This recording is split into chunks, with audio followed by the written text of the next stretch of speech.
One of the coolest things in gaming nowadays is the idea of lifestyle games, or games that don't have an ending, but establish a system where people can not only keep playing the same game over and over again, but also treat it like a lifestyle, where they can gain skills and knowledge and build meaningful relationships. This concept is better explained in this video. These kinds of games are constantly changing, and so can't really be reviewed and analyzed once. A comprehensive review would require making regular updates to videos. These kinds of games have plenty of strange mechanics and terms and tech specs, but we want to know how it's like to play, and that's much less about the graphics and music, and much more about the saturation of 12-year-olds in voice chat. So fuck that. We're going to talk about what happens when you play, the people, the rage, the triumphs. We're going to walk you through the important questions you might be asking before you rappel into the cesspool that is online internet interactions. Time Studios presents Flaming in Chat.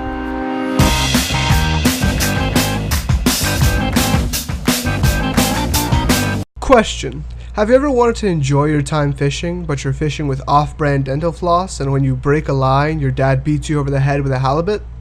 That's CSGO. Counter-Strike Global Offensive is a game where you shoot all the bad guys, but you also get to be the bad guys and shoot at the good guys and blow up a pond of fish. CSGO is a game ahead of its time, meaning it's multiplayer only, unless you want to play with bots like some kind of dirty peasant who can't afford the internet, which will soon be all of us if the current FCC chief gets his way. Corporations aren't your friend, people. So now let's take a look at the wide selection of game modes in Counter-Strike. As this is a gentleman's game, all the players are divided into two teams, but in arms race, deathmatch, and some custom modes, there still is only one winner.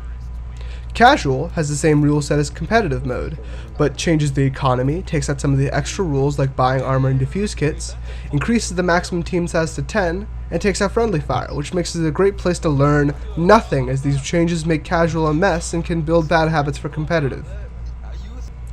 Deathmatch lets you buy any gun, and you just keep killing each other until someone wins, which is very good for practicing weapons, but let's be honest, how much practice do you need with the auto sniper anyway? Arms race is deathmatch, but you don't get to choose your weapon, and you get a new one every single time you kill two enemies or the enemy in the lead. This is actually my favorite mode for playing casually with friends, and can help you learn what all the guns are like. There's also custom matches with wacky challenges that honestly no one cares about. If I wanted to fool around in the Source Engine, I'd play Gmod, not cancerous shitfest globally offensive. The real CSGO is competitive, which is why you can join at rank 3, which is like 6 total games played, and why low silver is such a dumpster fire. CSGO is a game made for its hardcore audience, just like any esport or how Street Fighter used to be. There's an economy, a meta, lots of bizarre strategies, and you really can't get that when you have 3 times the number of players spazzing out everywhere, buying whatever guns they want whenever. Which makes it very unique amongst the other popular online titles, where there's the nice casual environment and a massive open volcano for all the psychos who like hurting themselves for shiny badges. CSGO has a pit for the people who want to play the game as it was designed, and a deeper pit with a kiddie pool that smells like old piss for everyone else. You forget about demolition. No one cares about demolition, no one cares about you, convenient straw man. What about operations, though? I already bought the game, why would I pay more for a game mode that's going to disappear? And who let you in the studio? Get out of here! Aww. It's only a game! It really needs to be said that Counter-Strike has one of the most toxic communities in gaming, probably only beat out by Call of Duty Modern Warfare 2 at its peak. Voice chat and vote to kick are the twin blades of toxicity and petty revenge that make CSGO just a wonderful place to raise your kids, and many do. But I'm going to argue a large part of the salt factory is due to the design of the game. CSGO is designed with a very low time to kill, or TTK. That means that most of the weapons can kill an opponent, or a friendly, in a very short amount of time. This means that surprising an enemy is more important than just being more skilled than them, because it doesn't matter if you're global, you can still be turned into confetti by a sneaky player with a shotgun. Usually there is very little chance for retaliation, so positioning is key, and not just your own. The positioning of your teammates and choke points and advantages and proper communication is what leads to victory, despite what that one player who always goes off by himself might tell you. The low TTK is meant to enforce this teamwork and tactics, because if you can die in a heartbeat or a headshot, you want to make sure you know where people are coming from. But making players rely on someone they don't know, and with the small margin of error that the low TTK creates, means that these anonymous players not only can fail you, they will fail you, and they can fail spectacularly. An enemy that is allowed to get a great flank can kill a whole team by themselves, even with cheap, low-tier weapons. This is a game designed for team tactics, but that means victory or defeat only comes by a failure in that team dynamic, making people less likely to play nicely with others, leading to a failure of a team dynamic. Ain't that a bitch? CSGO is a strange case when it comes to rewarding the player. It does have a ranking chart that goes from baddies to neckbeards, but climbing rewards you with nothing except for a shiny badge and a smug sense of superiority. This means the only real reward that anyone still playing the games actually gets out of playing the game is more playing the game. And then we look on the modern cancer in the games industry.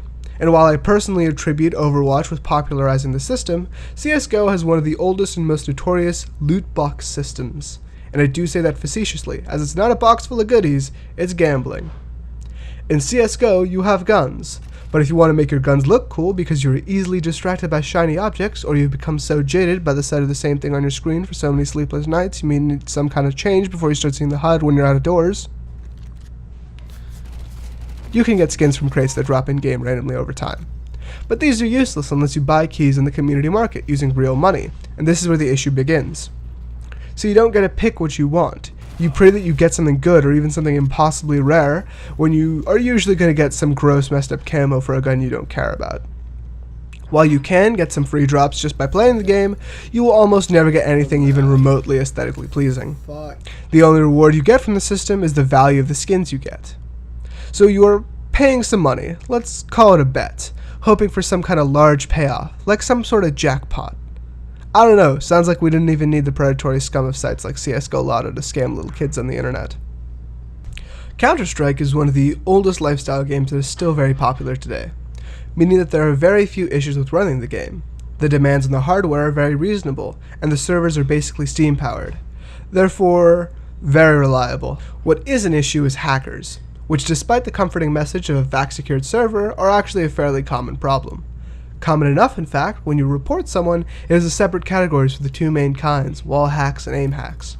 While, as a game studio, we enjoy hacking as an exercise to get familiar with coding languages, hacking a competitive multiplayer game is an unethical practice. Getting a hacker in-game is not a fun experience, but they only appear once in a while. So if you're seeing hackers underneath every rock, you might just be bad. It's a very challenging game. It's a very toxic game. But playing and getting better and just ruining a bunch of squeaky 13-year-olds, angry Russians, and stoners is even more exhilarating than it sounds. I recommend you give it a whirl if you have thick skin and think you're pretty good with first-person shooters, because you will be hit over the head with a halibut.